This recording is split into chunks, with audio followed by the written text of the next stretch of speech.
Ikulong at panagutin dito sa Pilipinas bago ipa-deport sa China. Ganyan daw dapat ang sapitin ni Bamban Mayor Alice Go ayon kay Senator Risa Ontiveros. Patong-patong na reklamo ang posibleng isampas sa Mayora at pinaplansya na rin ang pagkansela sa kanyang birth certificate. Ang tanong ng ilan, nasaan na si Mayor Go?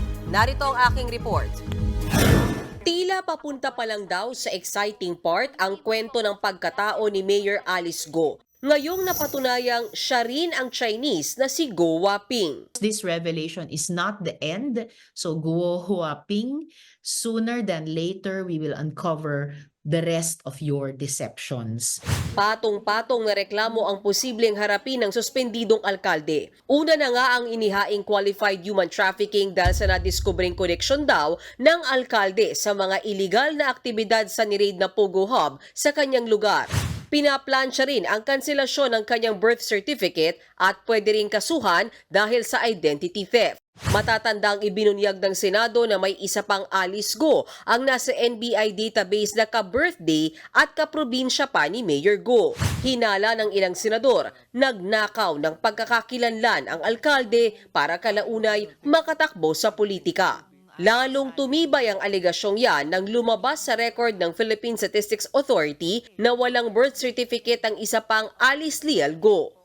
Well, actually, nagulat din kami kasi ba't magkapareho siya ng child's full name, meaning first, middle, and last name, plus the date of birth. So, based on our records, meron lang kami isang record ng birth certificate, which is yung kay Mayor Alice Go. Dahil sa mga kasinungalingan ng alkalde, giit ni Hontiveros, dapat na siyang tanggalin sa pagka-mayor ng Bamban. Yan naman ngayon ang isinusulong ng co-warrant to case na inirekomenda na sa Office of the Solicitor General.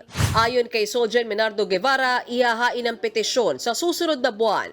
Mungkahin naman ni dating Justice Secretary Laila de Lima, pwedeng ipaaresto ng Bureau of Immigration si Mayor Go kahit walang arrest warrant dahil sa seryosong paglabag sa visa conditions. Pwede rin siyang ikulong sa immigration facility. Sa kabila ng sandamakmak na issue ni Mayor Go, ang tanong ng ilan, nasaan ang Mayora? Ayon sa kanyang kampo, nasa Pilipinas pa rin naman. Matipid din ang kanilang sagot tungkol sa resulta ng fingerprint analysis.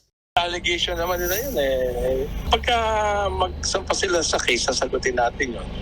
Sabi ni Hontiveros, hindi pwedeng ipa-deport si Go. Dapat muna niyang pagbayaran ang mga paglabag niya dito sa Pilipinas bago siya pauwiin sa China. Dapat ding dumalo sa susunod na Senate hearing si Go para sagutin ang mabibigat na paratang laban sa kanya. Sagot naman ng kampo ng alkalde, sisipot sila.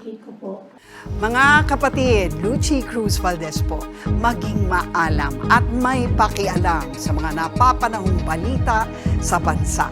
Tumutok at mag-subscribe sa News 5 social media pages.